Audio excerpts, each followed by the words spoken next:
What makes suffering worthwhile? Suffering, sacrifice, carrying your cross, offering it up as it were.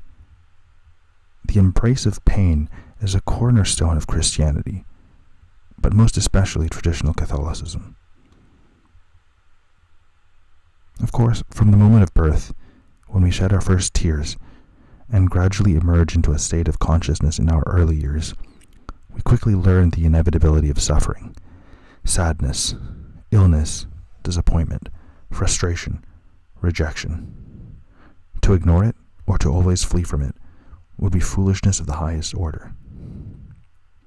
Sometimes our suffering can feel pointless, but the concept of offering our pains up to Christ, to spiritually join Him on the cross for the salvation of souls, including the purification of our own, is powerful. It contextualizes our negative experiences in a framework of meaning, where our suffering has value in the economy of grace and redemption.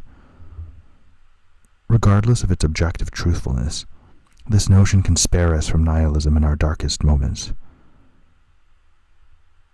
However, radical traditionalism can disfigure the idea of taking up your cross into a mentality of making up your cross, where we are virtually instructed to be passive in our acceptance of oppressive circumstances.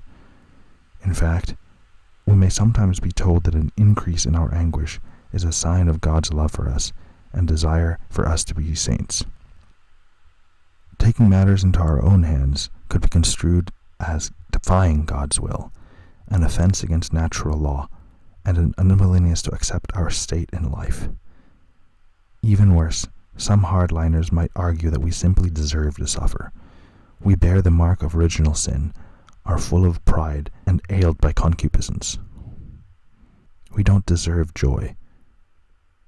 We deserve anguish.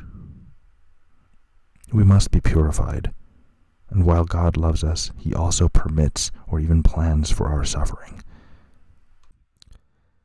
This mentality may even reach masochistic extremes of actively seeking out suffering as a mark of good character, of correctness, and of staying on the right path, as it were. But can this attitude of feeling unworthy, of fearing the eternal fires of hell, and of needing to atone for sins committed and inherited, sustain us through life's torment? For some, absolutely.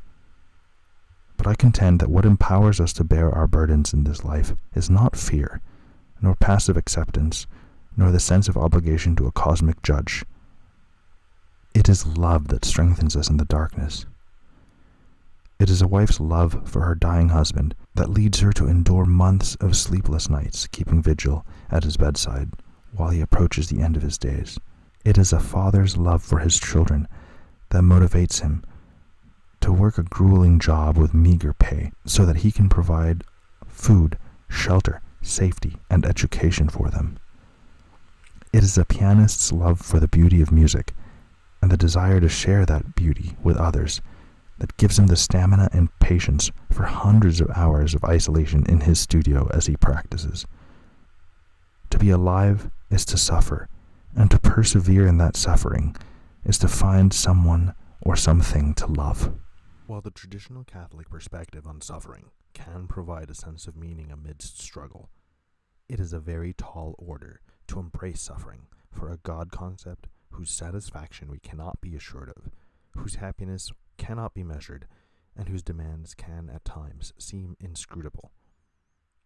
Suffering that is driven by fear, shame, and a sense of unworthiness is destructive to the human soul.